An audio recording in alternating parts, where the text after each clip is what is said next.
Eh, bueno, bien. El tema de la unidad 2 era el método matemático y sobre todo estuvimos charlando un poco acerca de la demostración, ¿no? Como eh, un poquito ver de qué se trata el método matemático.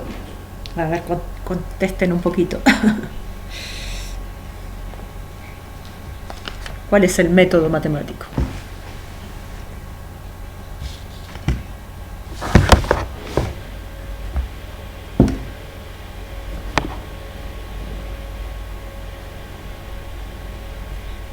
¿Qué distingue a la matemática de otras ciencias, digamos?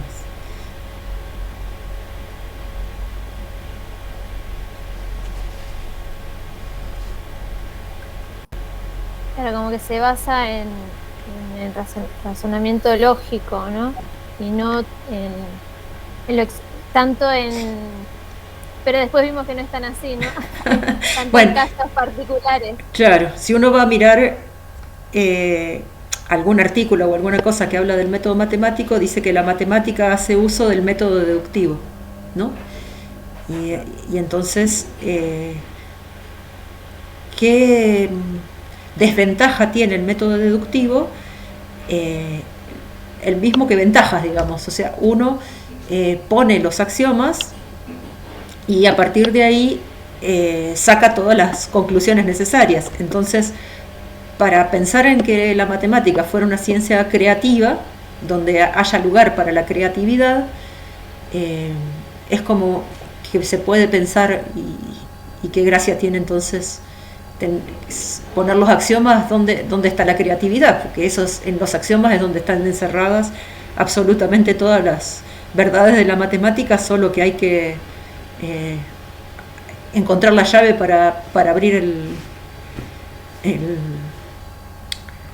el compartimiento necesario que desbloquee el conocimiento que ya está puesto ahí en los axiomas, ¿les parece?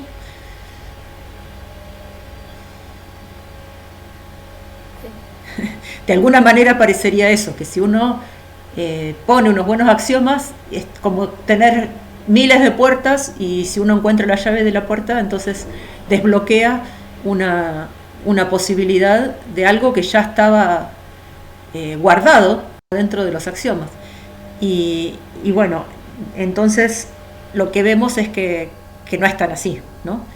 Que la matemática hace uso del método deductivo y sobre todo cuando cuenta qué cosas hace, cuando se comunica la matemática, se comunica más que nada de esa manera, mostrando las cuestiones de manera deductiva.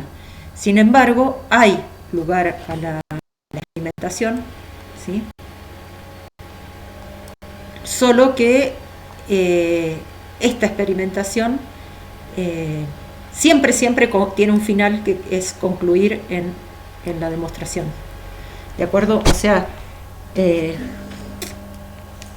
la demostración es como un paso final en algún sentido, pero también vimos en el apunte de Villiers que también puede ser una demostración, puede ser un punto de partida para una cosa nueva, ¿no? Porque hay construcciones que son eh, constructivas, ¿no? Hay demostraciones que son constructivas y dan lugar a cosas nuevas.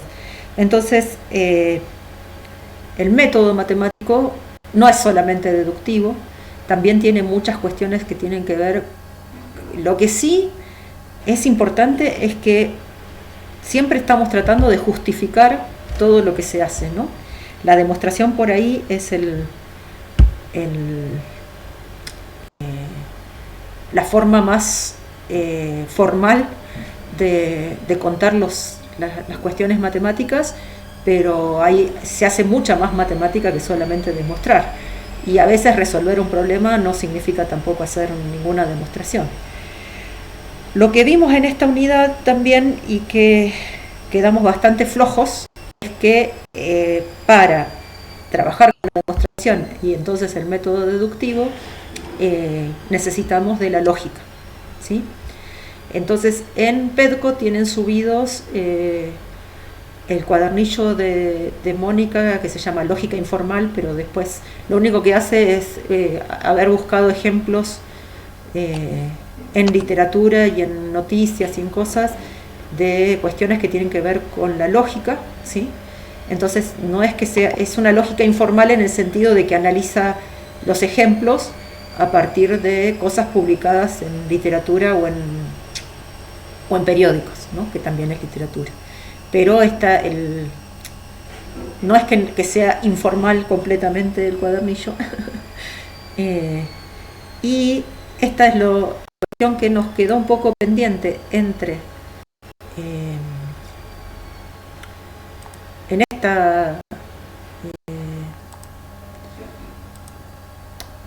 esta revisión que hicimos del método matemático, es justamente esta conexión entre lógica y conjuntos, ¿no? Así que ahora quería reforzar un poquito más y bueno, tienen el material en Petco para por ahí trabajarlo un poquito más, y estaba el cuadernillo de Mónica y también el anexo del libro de qué es la matemática de Courant Robbins, que es un libro que lo tienen en Petco también, y que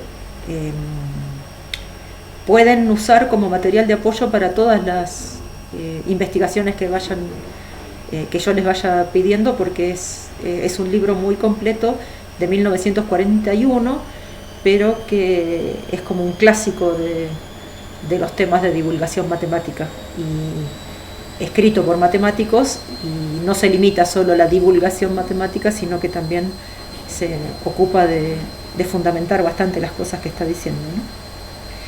Bueno. Igual creo que esos dos los habíamos leído para juntarnos. Ah, está bien. O sea, no los... quedado de tarea. Claro, no los trabajamos no lo trabajaron conmigo, pero bueno, está bien, esa cuestión quedaba un poquito pendiente, ¿no? Con respecto a los métodos de demostración, ya bien conocidos, el directo, el por contrarrecíproco y el absurdo. Un poquitito del absurdo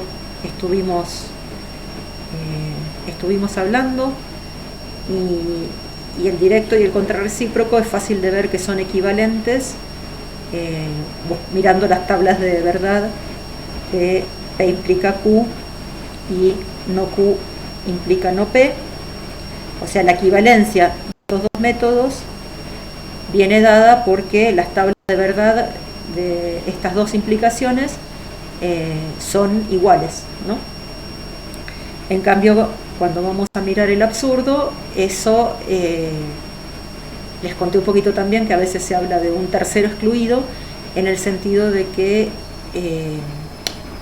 como estamos aceptando para la matemática una lógica bivalente de verdadero y falso, si algo demostramos que no es verdadero, entonces es falso, y si algo demostramos que no es falso, que sí es falso, resulta que es verdadero lo otro. Entonces, proponer el método por absurdo se basa en proponer P y Q y ver que estas dos cosas al mismo tiempo producen una contradicción, ¿no? ¿Y de dónde proviene esa contradicción? De suponer que puede pasar P y no Q al mismo tiempo. Entonces, la conclusión es que P implica Q, porque siempre que pasa P, tiene que pasar Q. Acuérdense también la otra equivalencia lógica entre P implica Q, que es no P o Q, ¿sí? O sea, esto era equivalente a esto también. Entonces, eso es importante también para cuando uno quiere negar una implicación, poder convertirla a la otra forma, ¿no? Pero hay pocas demostraciones que uno la puede hacer de tres maneras distintas. ¿Se acuerdan alguna? ¿Tienen la experiencia de haber hecho alguna demostración por directo, por contrarrecíproco y por absurdo? Solo por curiosidad más que nada, porque en general cuando uno hace una demostración ya se queda conforme, ¿no? Pero tienen el recuerdo de haber pensado, uy, esto también sale por... Entre contrarrecíproco y absurdo, creo que vos, Abraham, lo habías mencionado en algún momento, también hay como una breve frontera, ¿no? una, una delgada frontera entre contrarrecíproco y absurdo, porque muchas veces que uno... ¿Alguien pidió entrar o algo? Escuché un... Voy a poner... No sé cómo graban. Bien, la breve línea que hay entre contrarrecíproco y absurdo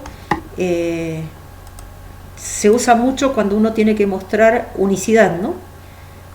Por ejemplo, que si tengo que mostrar que hay un único elemento que cumple con una cierta condición, puedo pensar que hay otro y llegar a que son iguales o que hay un absurdo. A veces proponer, a veces se llega a contrarrecíproco y a veces se llega a absurdo, ¿no?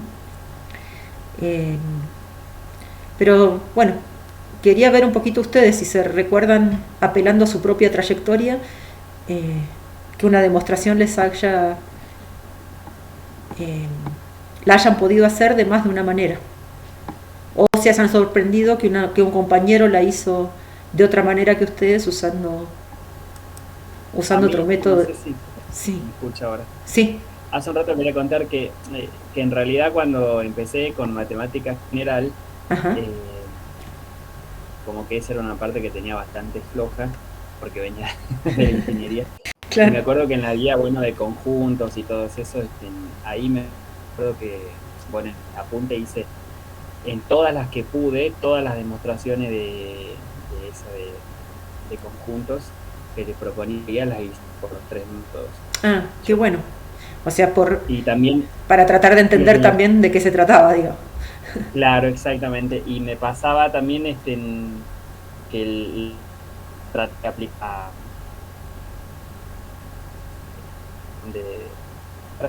cuando había igualdades, ¿no? Por ejemplo, como me planteaba cómo hacerlo por claro, el absurdo o por la negativa o cosas así, ¿no? Claro. Así que nada, también. Bueno, y lo que sí uno aprende también en esas primeras materias es que si uno no lo puede agarrar de manera directa, hay que intentar el contrarrecíproco rápidamente, ¿no?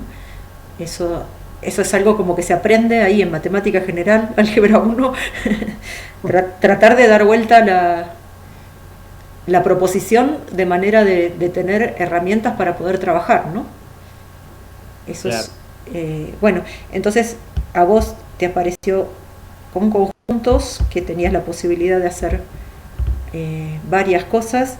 En divisibilidad hay varios teoremas que se pueden demostrar. O sea, cuando uno quiere... Claro, y lo que sí, a mí me parecía que la cuestión de la unicidad siempre la traté de abordar, o sea, desde el absurdo, ¿no? Ajá. Suponiendo que había más de uno.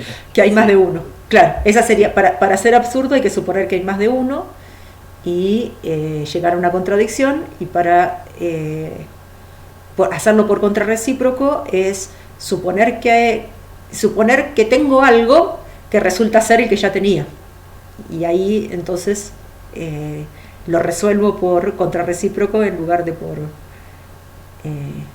o pensar que las cosas por contrarrecíproco sería no, estoy diciendo mal, yo al decir contrarrecíproco sería como directo, agarro otro pero veo que es el que ya tenía, entonces termina siendo que la unicidad la demostré de manera directa, ¿sí? Claro, directa, sí. Y después en geometría también hay algunos. A mí un ejemplo, cuando hacemos euclidiana, que... sería que si no es esa solución, dada una solución, si no es esa, no hay otra. Claro, algo así. Sí. Eso sería... Que es muy difícil. Así que no.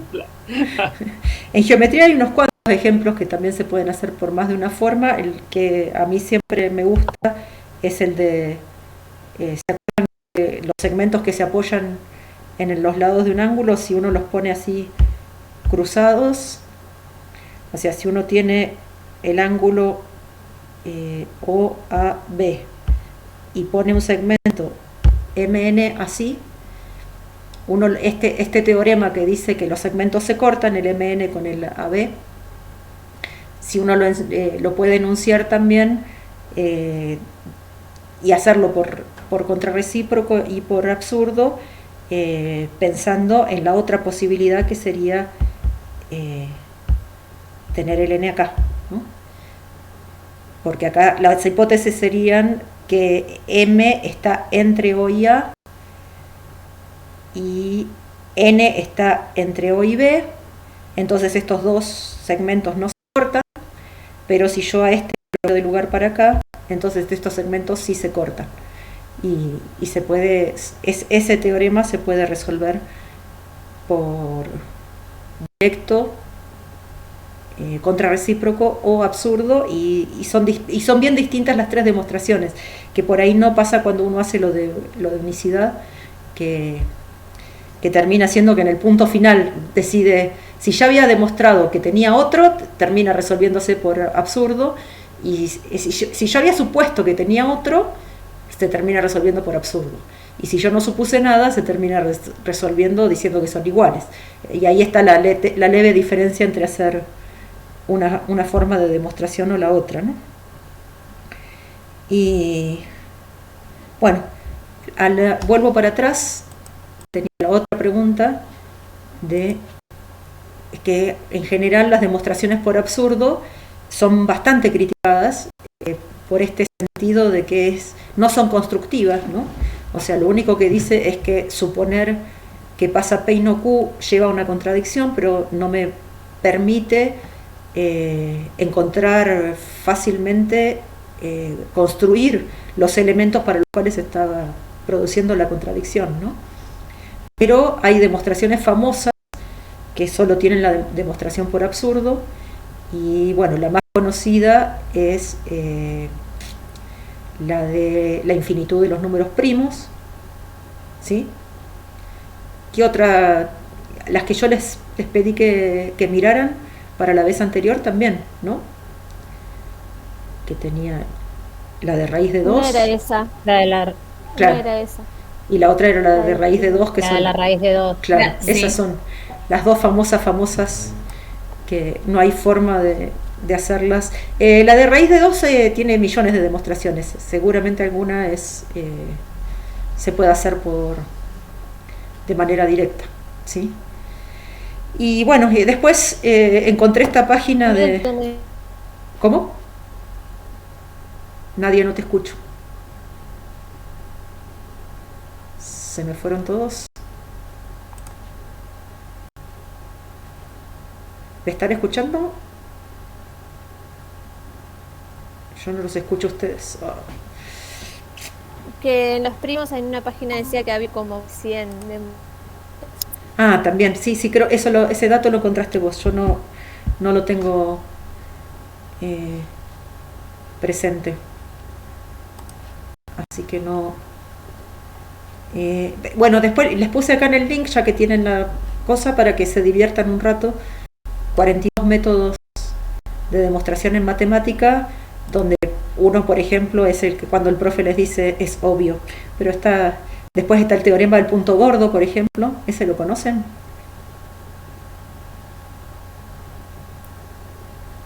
Yo no. ¿No? es un famoso chiste, que es que cuando dos cosas se tienen que cortar y uno dibujó mal, hace el punto mucho más gordo, y entonces se terminan cortando las rectas, por ejemplo. Hoy había un meme también hoy en Facebook, en una página de matemática, de divulgación matemática que hablaba de unos puntos alineados que no, y al lado la cara de una chica que estaba enojada porque la recta no pasaba por los puntos, y en el último tenía los puntos gordos, y entonces estaba toda contenta porque los mismos puntos que antes no le encajaban en sus datos, ahora sí, porque los había hecho más gordos, nada más. Entonces, esta página que les estoy poniendo acá es una humorada, pero se van a encontrar bastante reconocidos en que algunas veces los profes terminamos usando alguno de estos métodos de demostración. Es que A mí una que suelo usar yo es y así siguiendo y así por ahí, y no es tan fácil el así siguiendo, ¿no? O, que algo es trivial o algo por el estilo también. Es trivial eso, pensaba. En el libro a veces decís es trivial, no me doy cuenta. Y después, bueno, entre estos 42 métodos era, vayan a mirar la demostración, la hizo no sé quién en no sé qué año y listo. Y esa era toda la referencia que uno tenía. Entonces, bueno, está divertida la página para que miren un poco a modo de cómo los propios matemáticos, porque esta es una página de divulgación que la hace un matemático, ¿no? Cómo los propios matemáticos nos reímos de nosotros mismos, que también es parte de ser humanos. Entonces, tienen el dato ahí, después la van a mirar y se divierten un rato. Ya estamos a 14:30. Bueno, otra cuestión que vimos en esta unidad es que la demostración es más que verificación, eso a partir de lo de Villiers, de que las funciones de la demostración son 5, ¿no? Pero también hay lo que decía Polya, de que uno no demuestra algo porque se le mete en la cabeza que se puede demostrar, sino que primero intenta con ejemplos, contraejemplos, mira más cosas y todo, y hay varios de los trabajos que me entregaron hoy nombraban eso justamente, ¿no? De que muchos ejemplos me van acumulando credibilidad, pero un solo contraejemplo me desarma todo, ¿no? Y eso es algo que también es muy habitual en matemática, trabajar, tener un marco teórico que se banca un montón de ejemplos que están al borde, pero por ahí cuando aparece un contraejemplo, estas cuestiones pasaron mucho cuando se produjo el descubrimiento, la invención del análisis, ¿no? Del análisis matemático, que se utilizaban las nociones de infinitesimales y de cantidades evanescentes, o sea, cuando una cosa se iba, el límite se iba a cero y uno descarta y tacha una cosa arriba del numerador y abajo en el denominador simplemente porque todavía no son cero, y ese tipo de cosas no estaban. Empezaron a aparecer ejemplos donde uno hacía eso y se iba todo al diablo. Entonces hay que ser cuidadoso cuando uno usa métodos que funcionan siempre, porque puede haber algún ejemplo rebuscado en el cual no funciona, y por eso es necesaria la demostración, porque la demostración sí es la que me termina dando, tener una demostración es la que me termina dando en dónde funciona el teorema, porque en las hipótesis van a estar dichas las condiciones para las cuales se puede aplicar ese teorema, porque hay muchas veces que el teorema es cierto, pero se lo quiere aplicar en un problema donde no se cumple una de las hipótesis. Y cuando pasa eso, no es que esté mal la demostración, sino que está mal aplicada la demostración porque no se cumplía una de las hipótesis. Pulir todo ese tipo de cosas, y eso es trabajo de los matemáticos a los cuales les gusta la sistematización y la fundamentación, ¿no? Bueno, no nos quedó tan pendiente, porque ahora sí me hiciste acordar, Nadia, que habíamos... sí me acordaba que lo habíamos charlado en algún momentito, pero bueno, en lo de la matemática informal queda bastante claro que podemos interpretar las proposiciones de la forma P y Q mirando elementos de la zona de la intersección entre A y B, que son los elementos que cumplen con la condición de estar en el conjunto A y con la condición de estar en el conjunto B. De alguna manera, lo que está pasando es que transformamos al conjunto A en los elementos que cumplen con la proposición P, ¿sí? O sea, los elementos que están en el conjunto A son los que verifican la proposición P, y por eso es que podemos hacer una analogía entre la noción de I y la noción de A intersección B. Para la unión tenemos el O y la inclusión se interpreta como la implicación, donde ¿se acuerdan cuál es la condición necesaria y cuál es la condición suficiente?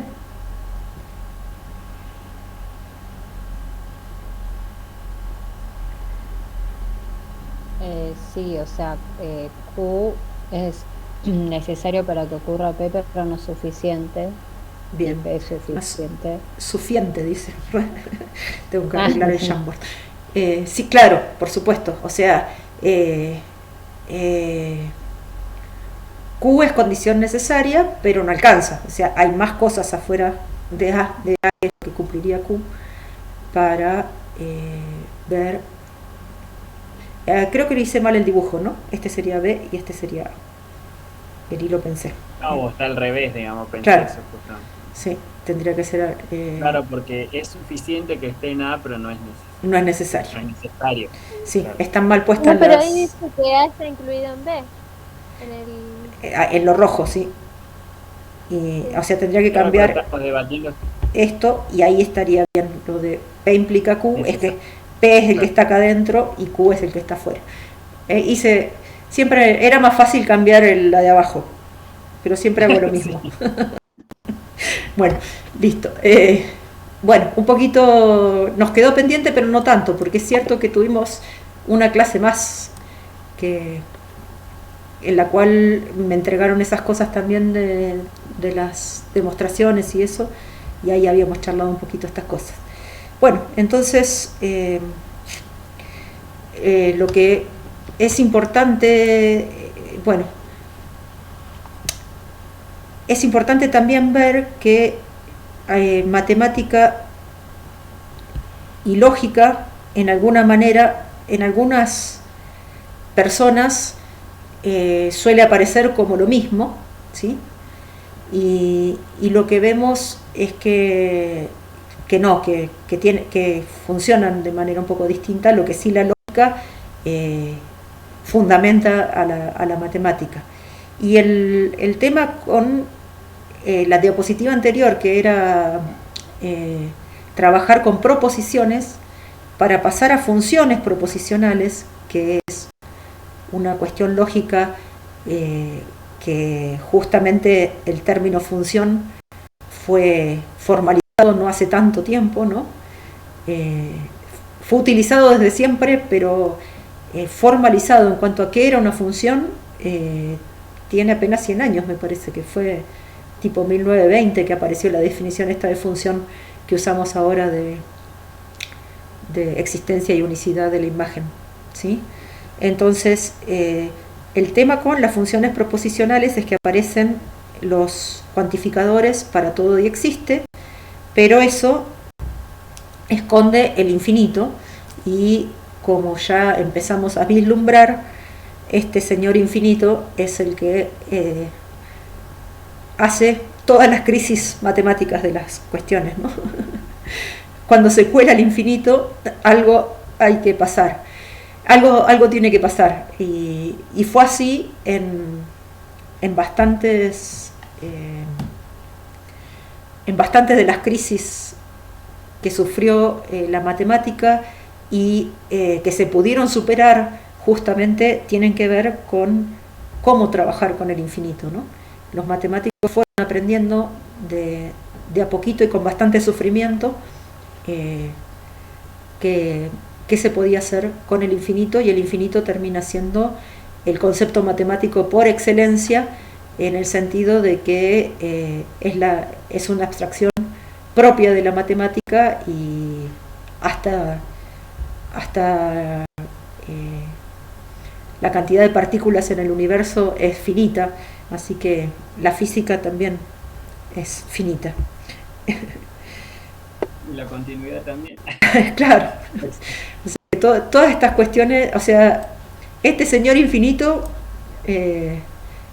es parte de que estamos estudiando ahora epistemología, porque donde se mete el infinito es donde aparecen problemas fundacionales de la matemática, pero son tan fundacionales que la materia de la que se compone la matemática no puede escapar del infinito, digamos. Hacia toda la matemática que hacemos ahora, el infinito hay que poder saber cómo encararlo, ¿no? Bueno, yo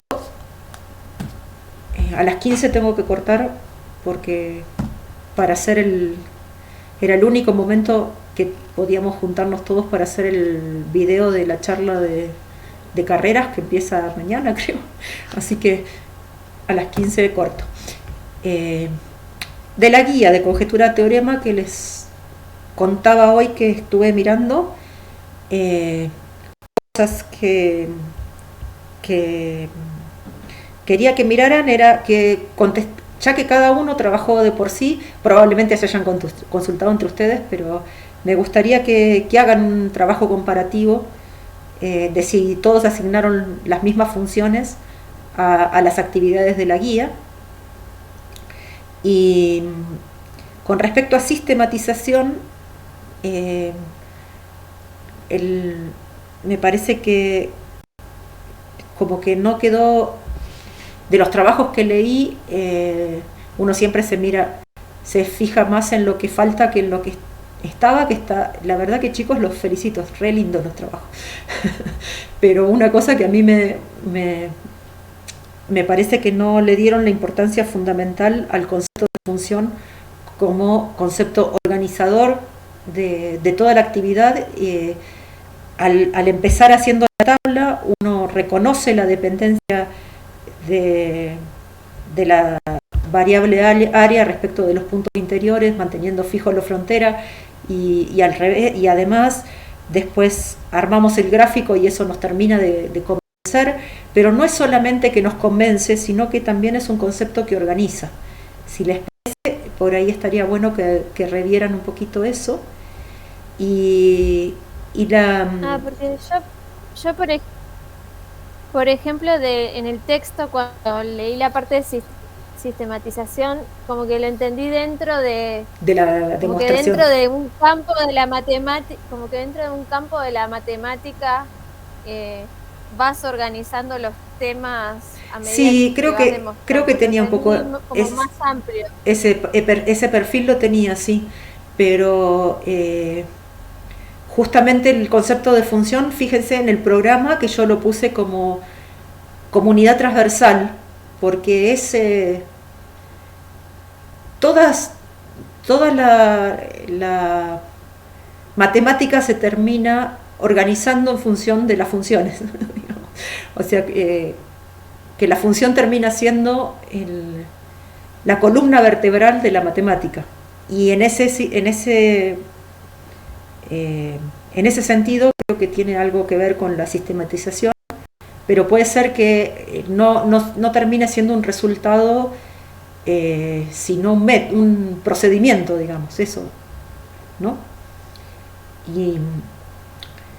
Y la otra cuestión que tiene que ver con la sistematización y que no sé si de Villiers o el texto lo pone, no pone todos los perfiles que tiene esta cuestión, tiene que ver con la conexión, ¿no?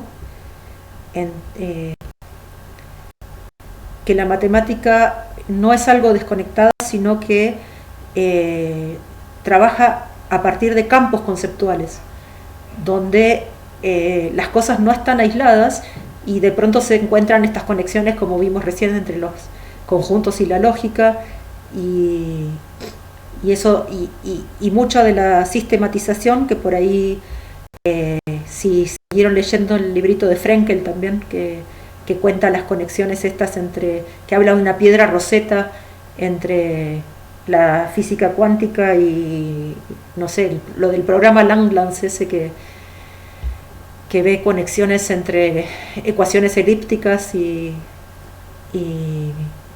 física cuántica y no sé qué otra cosa más, que creo que tiene que ver algo con categorías y cosas del álgebra. Entonces, me parece que también podríamos agregarlo dentro de sistematización, esa posibilidad de hacer conexiones que nos permite en la organización y esas cosas, está bueno. Y bueno, y todos pusieron la aplicación de calcular áreas de cosas raras, pero hay una interesante que tiene que ver con aplicar el teorema de Pick para ver si se puede o no construir triángulos equiláteros que lo tengan los 3 vértices en el geoplano. Así que les dejo picando resolver esa... ¿Cómo, Marta? ¿Cómo es? Si ustedes están en el geoplano, a ver, sí. Esperen que me paso a la 9. Tienen el geoplano, ¿sí? Y la tarea es dibujar en el geoplano un triángulo equilátero que tenga los 3 vértices en el geoplano. ¿Se puede o no se puede? Ah, está bien, ahí entendí. Y ahí está el teorema de Pick, nos va a servir para mirar la respuesta, ¿sí? Así que piensen para qué sirve el teorema de Pick y qué tiene que ver eso con el triángulo equilátero. Bueno, entonces acá estaría, respecto de la guía de conjetura a teorema, les quedan un poquito estas tareitas para que mirar un poco y charlarlo ahora. Y con respecto a la unidad que viene, me di cuenta que se perdió el link de los matemáticos babilonios, así que a último momento les agregué este en vez de lo que aparece en el trabajo práctico, ¿sí? Y justamente este, como lo agregué recién, sirve para mirar esto que les pedí acá de otros pueblos, de China, India, América, pero no tiene exactamente todo tampoco. Así que bueno, lo que sí es interesante que miren es este video sobre la historia de los griegos, que habla muy poquito de matemática, pero es interesante hacer un contexto histórico de por qué a los griegos se les ocurrió hacer lo que hicieron. O sea que esto que estoy mirando ahora de la unidad 3 no es para hoy, es de acá para el martes que viene, ¿de acuerdo? Lo que es para hoy es, ahí ya me están llamando de la otra reunión. Buenísimo. Lo que sí es para hoy es esto, seguir trabajando con lo de la guía de conjetura teorema, que las 2 tareas serían esta, y esto que les decía de las funciones era más un comentario mío que algo que fuera tarea, digamos. Entonces, si se quieren quedar con el Meet ahora, pueden seguir trabajando y usan el horario que teníamos destinado para esto. A ver. Trabajando un poquito en esto, y entonces el martes que viene me cuentan, o si quieren pueden escribirlo en la Jamboard, así queda